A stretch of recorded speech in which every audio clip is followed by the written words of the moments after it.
جو واقعات ہیں اس میں باقاعدہ جنگیں مسلط کی گئیں اور فالس فلیگ آپریشن اس وقت کیے گئے جب بھارت کو یا تو اندرونی مسائل سے توجہ ہٹانی تھی یا اہم سفارتی معاملات جو تھے وہ درپیش تھے۔ جنوری 1971 انڈین ایئر لائنز کا طیارہ اغوا ہوا، لاہور پہنچا، پاکستان پہ الزام۔ اس کے بعد مشرقی پاکستان کے لیے فضائی پروازوں پر پابندی۔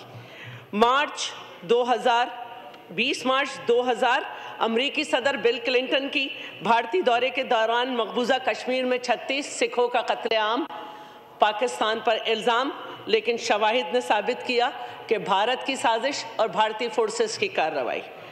13 دسمبر 2001 بھارتی پارلیمنٹ پہ حملہ، لیکن اس کا الزام بھی پاکستان پر اور جنگی ماحول پیدا کر کے سرحد پر کشیدگی۔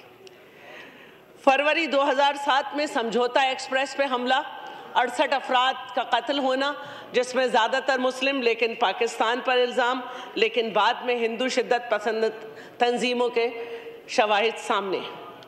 ممبئی 2008 پاکستان کے سر پہ حملہ تھوپ دیا گیا، لیکن اے ٹی ایس کے سربراہ ہیمانند کورکرے کی مشکوک ہلاکت، دوبارہ انڈیا پہ سارا الزام۔ دسمبر 2015 مودی کے اچانک دورہ پاکستان، اس کے بعد پٹھان کوٹ والا معاملہ، اور اس پہ بھی شواہد نے ثابت کیا کہ پاکستان اس میں ملوث نہیں ہے۔ 2019 پلوامہ پہ اٹیک، اور اس کے بعد بھی جو ہے یہ موقع تھا جب ولی عہد محمد بن سلمان پاکستان کے دورے پہ آنے والے تھے، اور یہ الزام ٹھہرایا گیا کہ بھائی یہ پاکستان نے کیا ہے تاکہ پاکستان بدنام ہو۔ جنوری 2023 پاکستانی انٹیلیجنس نے بھارتی مقبوضہ کشمیر کے ضلع پونچھ میں ایک جعلی کارروائی کا منصوبہ بے نقاب کیا۔ یہ بھارت کے یوم جمہوریہ کے موقع پر یہ کام ہوا، وہ کرنا چاہتے تھے۔ تو یہ طرز عمل یہ بار بار بتا رہا ہے کہ بھارت نے ہمیشہ اہم سفارتی مواقع پر پاکستان کو عالمی سطح پر بدنام کرنے کی کوشش کی ہے۔ اب سوال یہ پیدا ہوتا ہے کہ اس نئے حملے کے بعد بھارت کا یہ نیریٹو اب بالکل نہیں بکا، اور پوری دنیا میں یہ بات سامنے آ گئی کہ جو ہم سب بات کر رہے ہیں، جو اس ایوان میں کہا گیا کہ 10 منٹ کے اندر FIR، زخمی چھوڑ دیے گئے، جو فاصلہ ہے وہ سب کچھ۔ آج ہم بہت خوش ہیں کہ یونائٹڈ نیشن سے بھی ہمیں سپورٹ آئی ہے، لیکن سوال یہ ہے کیا یہ سپورٹ کافی ہے؟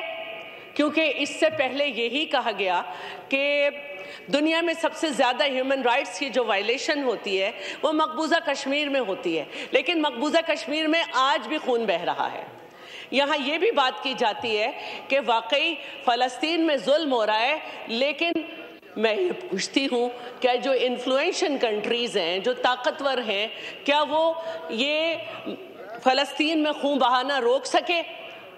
تو آج بھارت بھی جو ہے وہ اسرائیل بننا چاہتا ہے، اور یہ بااثر ممالک کو سمجھنا ہوگا کہ ان کا کردار کیا ہے۔ صرف مذمت کر دینا، ہمارے نیریٹو کو سپورٹ کر دینے سے فرق نہیں پڑتا، سب کو اپنا کردار ادا کرنا ہے۔ آج جب یہ جنگ شروع ہو چکی ایک طریقے سے، جب چناب اور جہلم کا پانی روک دیا گیا، پانی روک دینے کا مطلب ہے کہ آپ یہ چاہتے ہیں کہ پاکستان میں موت کا رقص ہو۔ سپاہی سالار کو بھی ٹینک پہ چڑھ کر یہ اعلان کرنا پڑ گیا کہ ہم بالکل تیار ہیں، لیکن سوال وہی ہے کہ کیا تیار ہونے سے، ان کے پانی روکنے سے اور ہمارے ان کے دریاؤں میں خون بہا دینے سے مسئلہ حل ہو جائے گا؟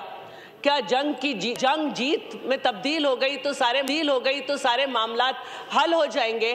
پاکستان جنگ جیت جائے گا تو مسائل حل ہو جائیں گے؟ اس میں سب کو کردار ادا کرنا ہوگا۔ وائنڈ اپ کیجیے گا۔ میں ابھی شروع ہی ہوں چیئرمین صاحب، اتنا ظلم نہ کریں، میں بیٹھ جاتی ہوں آپ کے۔